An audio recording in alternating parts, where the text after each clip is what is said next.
ඔයාගෙත් කොන්්ඩේ අසාමාන්‍ය විදිහට යනවද එක එක දේවල් කරලා තවම හරි විසඳුමක් නැද්ද සමහර විට ඔයා මේ වෙනකල් කරලා තියෙන්නේ කලේ අනිත් පැත්ත හරවලා වතුර පුරවන්න try කරා වගේ වැඩක් වෙන්න පුළුවන් මොකද මම එහෙම කියන්නේ ගොඩක් අය තමන්ගේ කොන්්ඩේ යන්න හරියටම හේතුව දැනගෙන නෙවෙයි ට්‍රීට්මන්ට් එක කරන්නේ එහෙනම් ඉතින් අද ඉඳලා අපි කතා කරමු මේ කොන්්ඩේ යන්න හේතු ඒවට මොනවද තියෙන විසඳුම් සහ මේවා අපි කොහොමද හඳුනගන්නේ වගේ A to Z මේ කොන්්ඩේ යන එක ගැන සියලු විස්තර සරලව ඔයාලට මේ සම්පූර්ණ දැනුම එක වීඩියෝ එකකින් අරන් එන්න බැරි වෙන්න පුළුවන්. එහෙම වුණොත් මම වීඩියෝ දෙකක් හෝ කිහිපයකින් මේ සම්පූර්ණ දැනුම ඔයාලට දෙන්න බලාපොරොත්තු වෙනවා. එහෙනම් ඉතින් වැඩි කතා නැතුව අපි යමු වීඩියෝ එකට.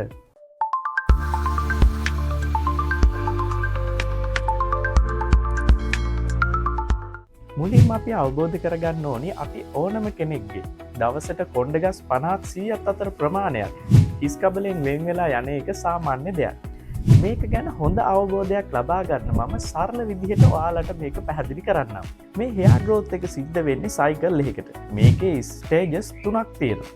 අංක 1 anagen phase එහෙමත් නැත්නම් වර්ධන අවධිය. මේ අවධියේදී තමයි කෙස් ගහ වර්ධනය එහෙමත් නැත්නම් දිගට වැවෙන කාල පරාසය.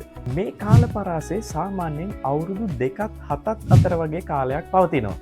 ඉතින් මේ කාලෙදි තමයි ඔයාගේ කොණ්ඩේ කොච්චර දිගට වැවෙනවද කියන එක තීරණය වෙන්නේ. ඉතින් අපි ඕනම කෙනෙක්ගේ ඕනම වෙලාවක බැලුවට පස්සේ 85-90 අතර ප්‍රමාණයක කොණ්ඩ ගස් ප්‍රමාණයක් පවතින්නේ මේ anagen phase එකේ. අංක 2 catagen phase සංක්‍රාන්ති අවධිය එහෙමත් නැත්නම් transition stage එක කියලත් අපි මේක හඳුන්වනවා. මේ අවධිය තමයි කොණ්ඩ ගහක් වර්ධන අවධිය නිමා කරලා කොණ්ඩේ හැලෙන්න සූදානම් වෙන අවධිය. මේ අවධිය වෙනකොට කෙස් ගහේ වර්ධනය සම්පූර්ණයෙන්ම නැවතිලානේ තියෙන්නේ. ඒක නිසා කෙස් ගහේ මුල ටිකක් හැකිලෙන්න ගන්නවා. සරලවම කිව්වොත් අලුත් කෙස් ගහක් වර්ධනය වෙන්න කෙස් ගහේ මුලට ලැබෙන සති 2-3ක පොඩි විවේක කාලයක් කියලා අපිට මේ අවධිය කියන්න පුළුවන්. මේ කාලයෙන් පස්සේ අපේ සයිකල් එකේ තුන්වෙනි සහ අවසාන අවධිය වෙන ටෙලජන් ෆේස් එක. එහෙමත් නැත්නම් විවේකීව සහ හැලී යන අවධියට එනවා. මේ අවධියේදී මාස 3-4ක් වගේ කාල සීමාවක් කෙස් ගහ කිසිම වර්ධනයක් නැතුව හිස් කබලේ රැඳිලා තියෙනවා. ඊට පස්සේ අලුත් කෙස් ගහක් නැවත මුලින් වර්ධනය වෙන්න පටන් ගත්තට පස්සේ මේ පරණ කෙස් ගහ ඉබේටම වැටිලා යනවා. ඉතින් අපි නානකොට කොණ්ඩේ පීරනකොට වගේ මේ අතට ගැලවෙලා එන්නේ මේ වයසට ගියපු මේ ටැලජන් ෆේස් එකේ තියෙන හිස කෙස්. දවසට ඒ වගේ කෙස් ගස් 50-100ක් අතර ප්‍රමාණයක් වැටෙන එක හරිම සාමාන්‍යයි. ඔයා දැන් නෝමල් hair loss එකක් සහ hair growth cycle එක කොහොමද වෙන්නේ කියලා දන්නවනේ. ඉතින් අපි දැන් බලමු abnormal hair loss එකක් අපි කොහොමද හඳුනගන්නේ කියලා. අංක 1 excessive shedding. එහෙමත් නැත්නම් කොණ්ඩේ අහුරු පිටින් ගැලවෙලා යාම.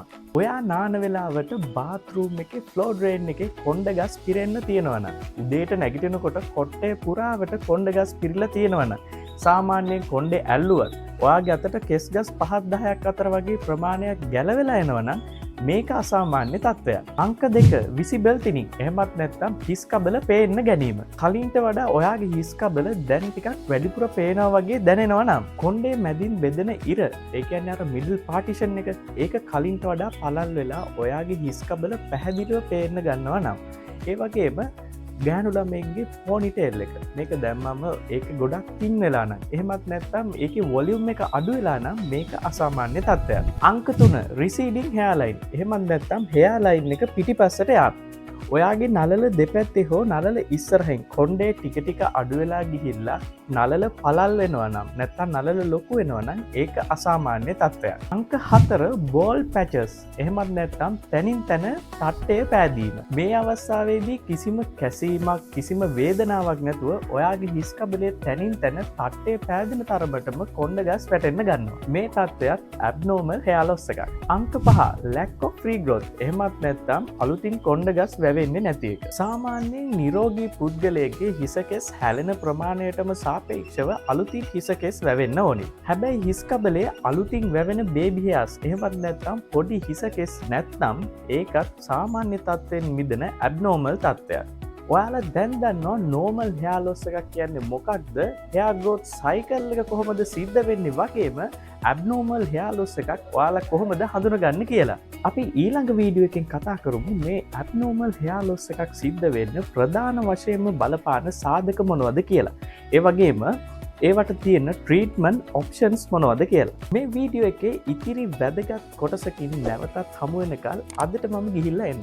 වීඩියෝ එක වැදගත් වුණා කියලා හිතනවනම් හෙල්ත් කම්පාස් channel එකත් එක්ක දිගටම රැඳිලා ඉන්න. එතෙක් ඔබට නිරෝගී දිවියක්.